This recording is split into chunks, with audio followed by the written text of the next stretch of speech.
Good afternoon, Mr. Chairman and committee members. I'm here to testify on behalf of Citizens for a Strong New Hampshire in opposition to House Bill 1589.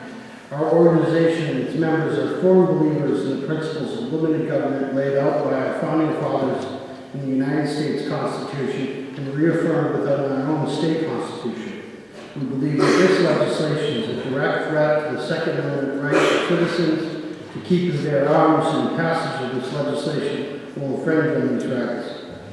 Background checks have no impact towards preventing violent crime in states where background checks and gun laws are very strict. Murder and violent crime rates vary widely.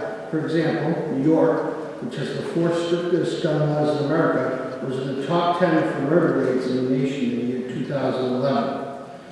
In Chicago, which has perhaps the strictest gun laws in America, has one of the highest murder rates. Chicago is 90th out of 90 cities in the level of enforcement of our federal gun laws, the worst of the worst.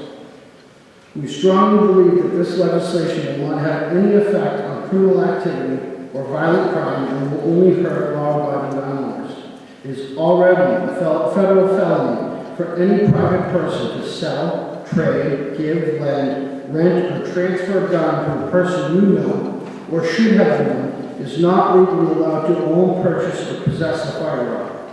The penalty for selling a gun to a person who is a criminal, mentally ill, mentally incompetent, an alcohol abuser, or drug abuser is a 10-year federal felony. That's now, today, with no changes to the law.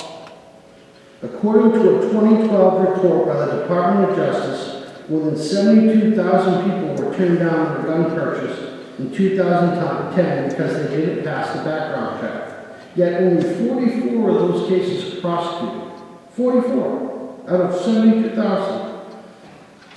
Citizens for a Strong New Hampshire encourages that we vigorously enforce our current federal laws that makes it a crime to falsify information on background check application and for straw purchases. We believe that this would have a greater effect in preventing the purchase of firearms by a criminal. This proposed legislation will not accomplish any of the goals set out by its sponsors. Thank you for your time. I have copies of that testimony. Thank you.